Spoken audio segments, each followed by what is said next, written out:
Hey, what's up? Where's all you MAGAs at? You guys too afraid? Haven't seen you guys around lately. You guys hop into my lives and start hooting and hollering about what a great job the president is doing and he's doing what I hired him to do. Where are you guys? I kinda miss you. You make my life entertaining. Are some MAGA voters now second-guessing or even hiding who they voted for? That's the question being asked in some corners of the country right now, as the political climate continues to feel increasingly tense and, for many people, emotionally charged. Across communities, there's a growing sense of unease. People describe feeling anxious, frustrated, and in some cases, afraid to speak openly about their views. Supporters of Donald Trump say that simply expressing their political opinion can come with real social consequences, straining friendships, creating distance within families, and in certain situations. MAGA supporters used to wear the red hat like a badge of honor. They defended Donald Trump loudly, flooded comment sections, and seemed more than willing to tell everyone exactly where they stood. But in this script, we're seeing a very different picture. People claiming that some Trump voters are becoming quieter, less visible, and in some cases reluctant to even acknowledge their vote. But is that actually evidence that MAGA is collapsing? Or is something more complicated happening? This debate raises bigger questions about political identity, social pressure, economic frustration, and what happens when voters become dissatisfied with a leader they once strongly supported.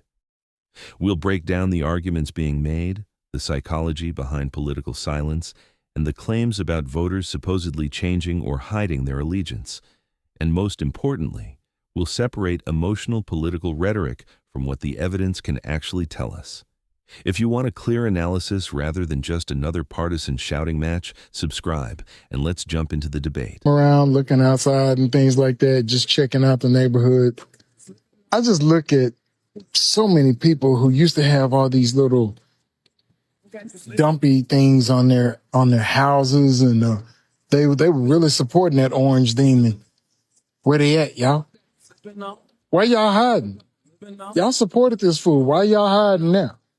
I mean, seriously, the shit's already hit the fan. It's about to get real hectic pretty soon. So I'm just wondering, why y'all hiding? I've seen people scraping shit off their trucks and things like that. They don't even have 2024 anymore. They don't even have anything about the orange demon now. But where you at? So, hey, TikTok talkers. So this is what... After looking at everything presented here, I think the most interesting part of this debate isn't simply whether MAGA is dead or whether Trump supporters are supposedly hiding. The bigger story is what political identity does to people when the political environment becomes intensely polarized.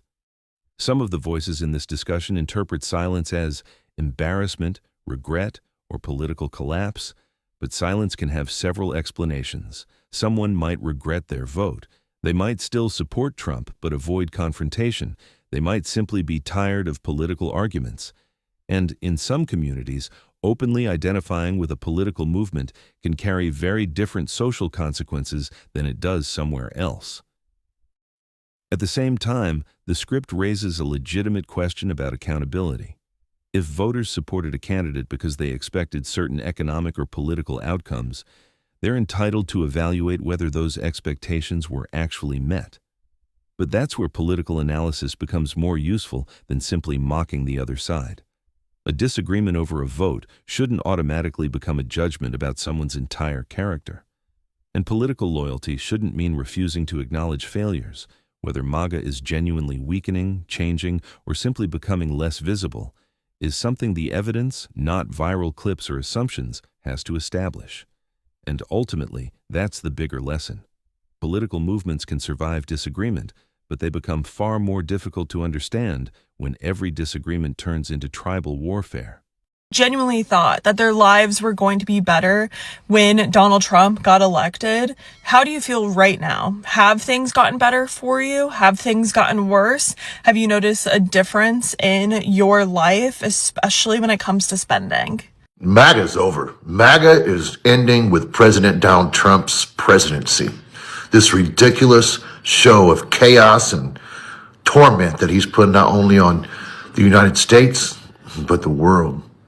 MAGA is just an ideology, made people feel like they belong to something. A lot of them never even followed politics before President Donald Trump.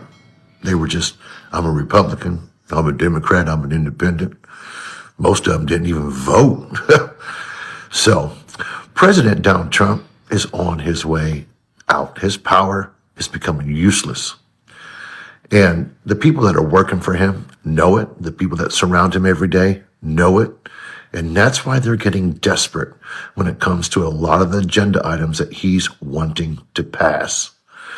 You know, President Donald Trump has been taking over so many minds in politics since what, 2016, 15, 14, over 10 years. In the world, in this country, they're tired of it.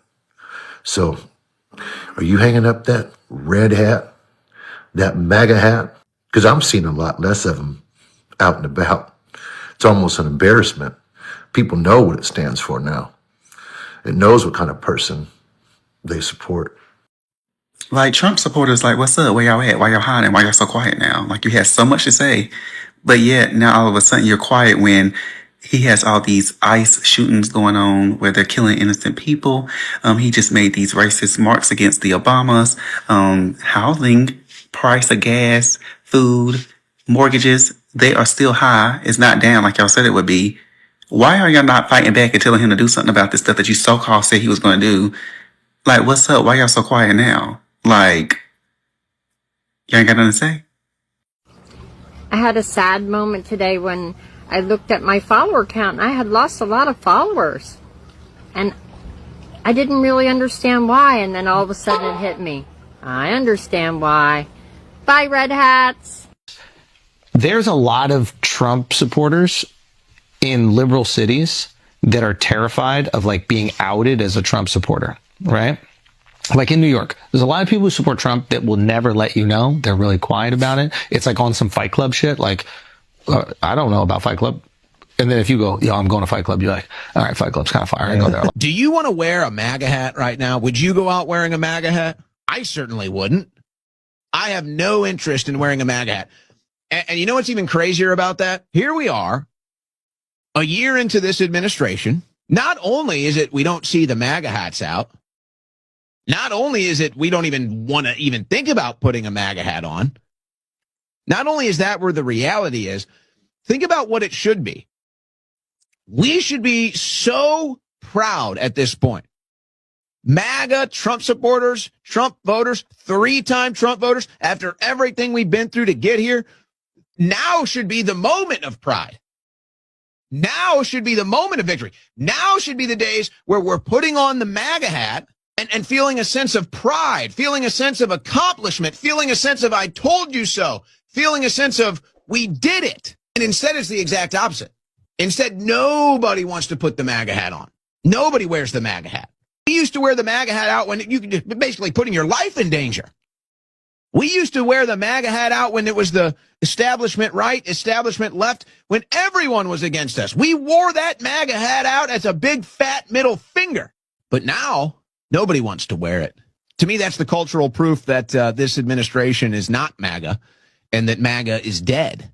We should feel such a sense of pride today. We should feel such a sense of pride, such a sense of I told you so. We should feel like champions.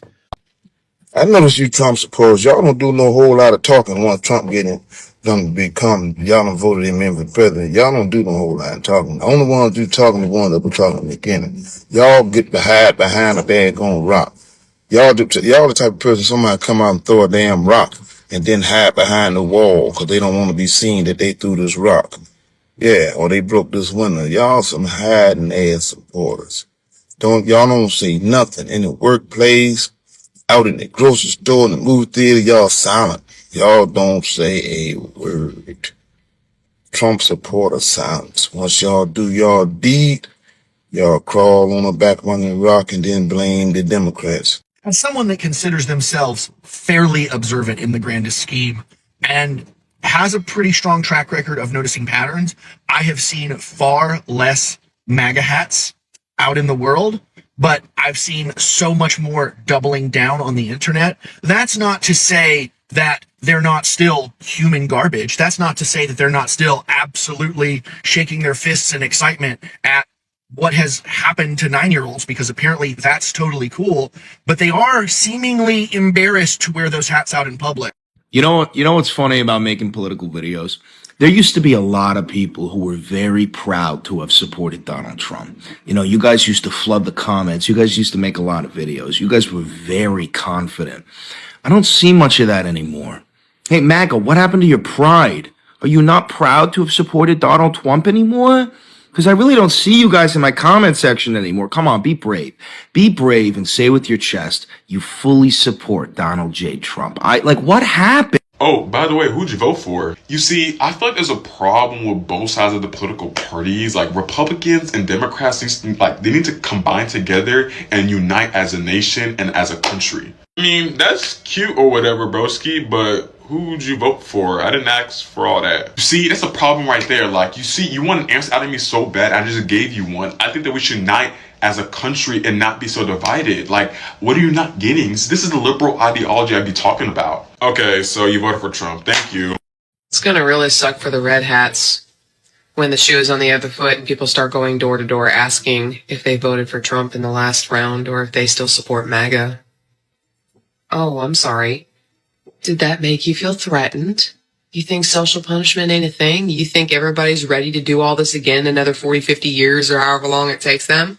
When we listen to people from across the country, what comes through most clearly is a deep sense of frustration, and for many it's genuinely exhausting.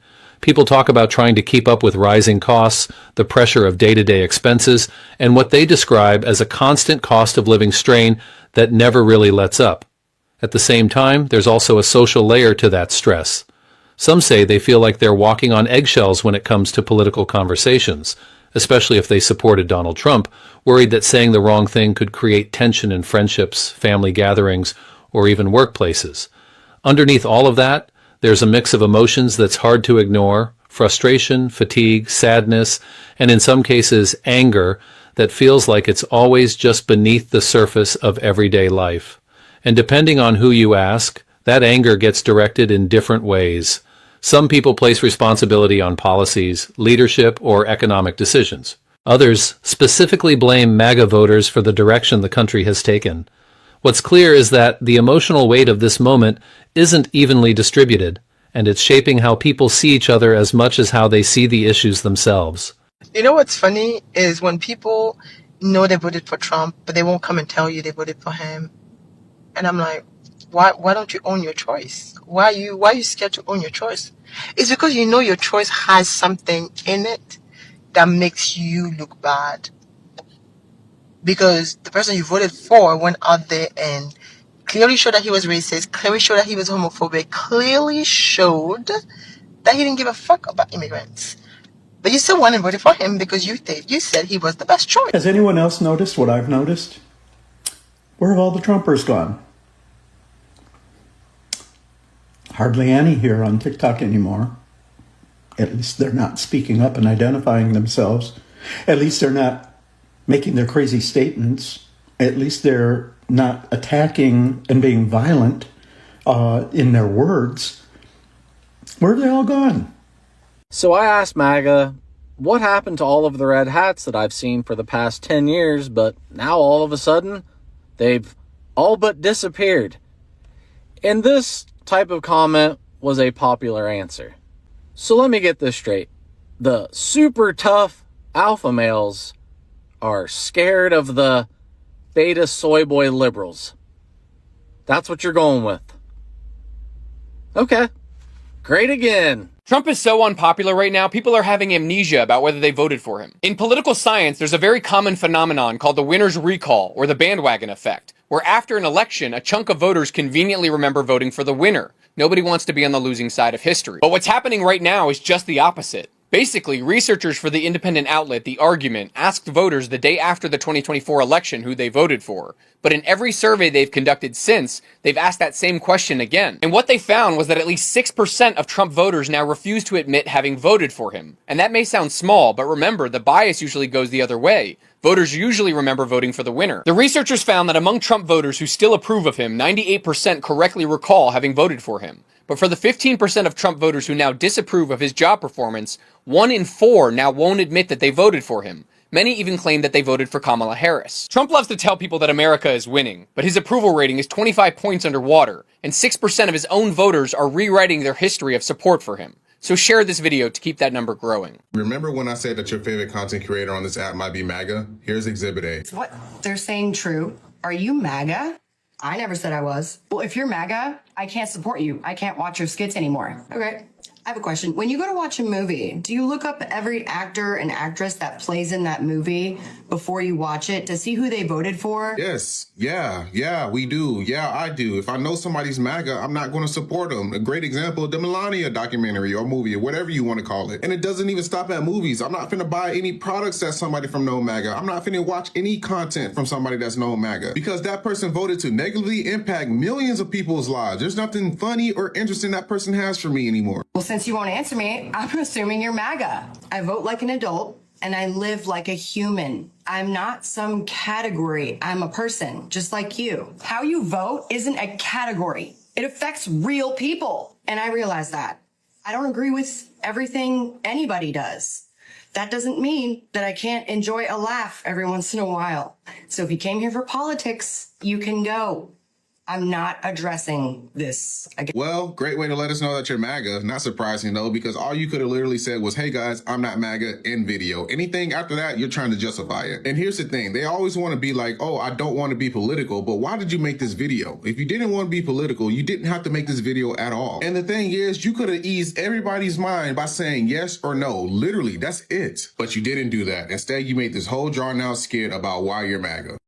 It's crazy how quiet people who still support Trump are because they know they're in the wrong. Like, you go on Instagram, you see people reposting things about how ICE is bad and all that, but you don't see people reposting things about how Trump is good because they know they're in the wrong and everybody's gonna hate them. Like, there's still the people on Twitter being openly racist and talking all this shit, but they feel that they're safe because they're on Twitter so nobody knows who they are. But you don't see people that you personally know on Instagram reposting things about Go Trump. And it's because nobody could give a cohesive argument as to why Trump is good for the country or the average American. It's all just cope. You ever notice that people don't want to tell you who they voted for, but when they say comments like this, like all politicians lie, that phrase right there is automatically telling me that you voted for Trump because you're trying to find excuses about his indictment going on, right? That everybody does the same as Trump. And that's absolutely false. And I only say that because my cousin, who came from the Bronx and moved down here to Florida, all of a sudden lost his senses when he crossed that border. It's like a magical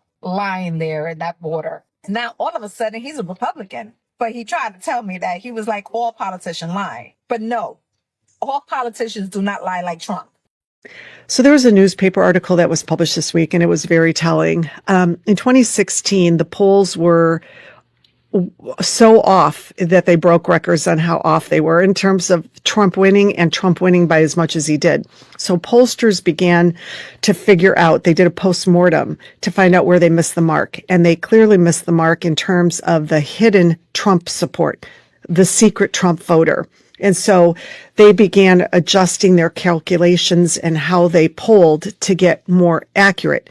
They got a little more accurate in 2020. In terms of calling it between Biden and Trump. But in 2024, it turns out they were very accurate, including the polls taken just 3 days before the election in terms of Trump winning by as much as he did over Kamala Harris, the hidden Trump voter. And we have to acknowledge this. I mean, when Charlie Kirk was unfortunately murdered, we found out in Hollywood circles, in our personal circles, how many secret Trump supporters there were, because they finally came out. Where are the Trumpers? They're AWOL. They're invisible. Let's announce a Trump rally and bring him out of hiding. Put up some posters, date, time, place, and see how many show. I think there's a vocal few, but not that many. The rest are ashamed to let their neighbors know what they voted for. And if they show, we know who's not invited to the neighborhood block party. If you want to know who voted for Trump, just go to Instagram, go to someone's stories, and if it's not something political that's just like, oh, look at these pumpkins I've been growing in my garden, they voted for Trump. Judge them. Not only have I not been seeing as many red hats out and about in the world, we're starting to hear people that denied even voting for President Donald Trump. Wow. That's how embarrassed they are. I get that. Are you embarrassed?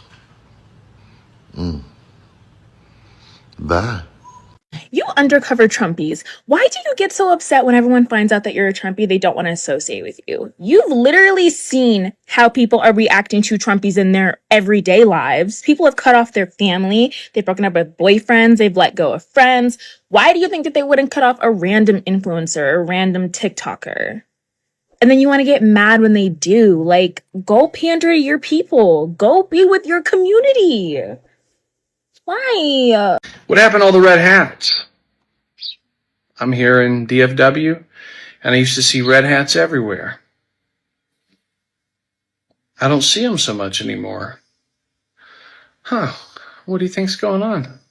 In America, moments like this feel critical, not just because of policy or politics, but because of how people are choosing to see one another. It's a turning point that calls for a deeper shift in perspective, how we approach politics, how we weigh the needs of the many, and what we actually mean when we talk about patriotism. Because if patriotism is only about winning or defending one side, it risks losing sight of the bigger picture. At its core, it's also about responsibility to the country as a whole, to shared values, and to the idea that disagreement doesn't have to mean division. Right now, the reality is clear. The country is deeply divided, and history has shown that when divisions grow unchecked, they can weaken trust, cooperation, and the ability to move forward together. The challenge isn't just recognizing that divide, it's deciding what to do about it, because the future of any nation doesn't just depend on who wins the next election. It depends on whether its people can find a way to move forward without tearing each other apart.